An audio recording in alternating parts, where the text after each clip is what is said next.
It's been a ferocious first hour. Thank God Brian Cook came in and just poured some oil over the very, very choppy waters. Garry Lyons here, and Danny Frawley's here, and also, of course, the Purple-Letter Warrior, the twin elf Damo.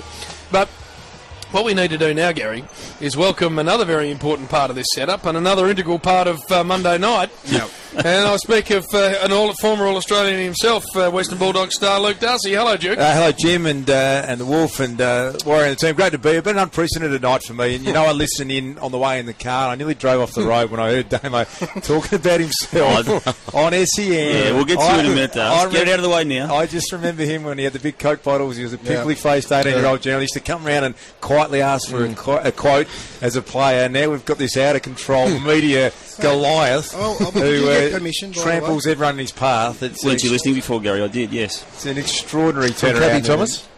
Lee, to use the way you call him, Lee Simons. Duke, I'm with you. It was just a stunning indication of where our man's at.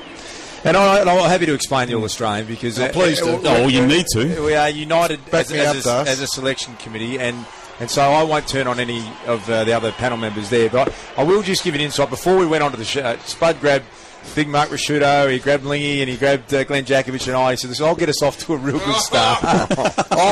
He said, I'll open up and I'll knock them back on their feet. I've got a couple of real Chris Shrikant stuff. So when Spud came out with that real ordinary stuff, it took the edge out of the rest. So it wasn't my finest performance. We might have a little bit. Yeah, we do. We thought Spud's was pretty boring before, but have a listen to us. He was one of those players, the first time you saw him at training, you felt like he was going to be an All-Australian. It's taken some time, and he was heavily tagged every week this year, given the inexperience around him. I just thought the power that he runs with, the way he breaks the lines, he's a great defensive player as well, and I think really deserving of an All-Australian selection this year, Ryan Griffen.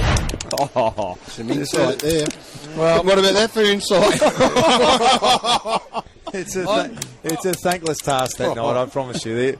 You can't get it right because you get it. Spud's now thrusting the glass eye in front of the Duke, you essentially told us that Ryan Griffen's a hard runner. I gave a little bit about the first time I saw him, which I thought people enjoyed a little bit more than just that. But no, I'll take it tonight. I reckon you, like Spud, will have that Monday of week 3 of finals off next year. Warriors just carved a couple. Spud, do you accept responsibility for dragging the oxygen out of the whole team? I did say to the boys pre-game, let's get off to a flyer. Probably, look, out of 10, it wasn't my greatest moment. I'd rate it now after listening to it. I thought it was about an 8.5. But what interested me more than your reading of the names, which I'm a bit with Garry, was breathless. No, you couldn't get your and breath. a bit strange. So Jory, Enroy, I thought an asthma attack. Me too. So I thought that was weird. But what I then really noticed was when a couple of the journos took you to task, you suddenly looked like Bruce Laird. You were right on the back foot. Jim, and the bouncers were flying around your ears. I was in the room, as I said, with all of the footy classified people. Yes. When Robbo, one of the commish, fired one back, I said, now I know it's been ordinary. Now watch him. I said, watch my man just get the hackles up. Nothing. It was submission. Really? What did he say? Pretty sure it's about Corey Enright's night. That was your best you come back with? Come on. It's pretty tough. Look, I must admit, Anita's very good at giving me some critique. She said, what did you have before you went on a mocha sandwich? Spud, you just seem to accept pretty straightforward criticism without a lot of it's not the Triple M way, Spud. Well, look, as I said, guys, light and shade. You can't be up all the time. Sometimes you just got to... It was all shades. It was like the lights had gone out, Spud. Do you reckon that the crest of the wave you're on is now... No, look, it brought me back to ground like you going on SEN today, but I did get the boys before. I said, look, let's get off to a flyer, and they've all looked at me and said, no, we've got nowhere to go after this. Poor old Wingy. So was that big a night for you? You couldn't run up for the hot breakfast the next morning?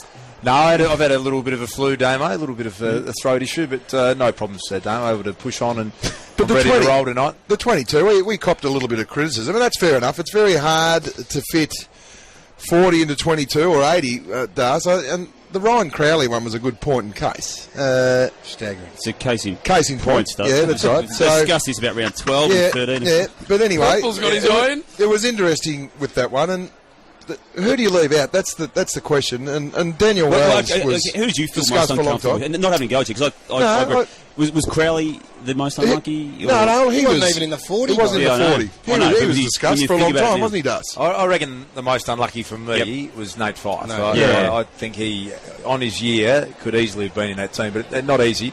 No. We did have one member of the All-Australian, we'll let a break conference too much. It might have been the last tagger involved in the All-Australian team, and quite worthy, and kicked a lot of goals that year, and he might have reminded us of it, Lingy, that when you tag, you can also get the footy as well.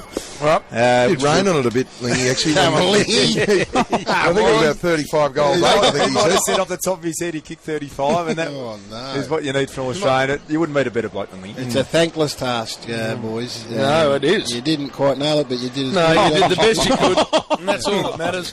I'm not sure if you're a small forward and you kick 53, you might be able to work your way in somewhere. But anyway. But there was some heavy lobbying of the Australian team, wasn't there? There was. There might be an inquiry. Very consistent text. Unbelievable lobbying. I'll tell you what I'm doing with my lobbying. Going elsewhere. The duds I keep lobbying can't get anything swayed in there.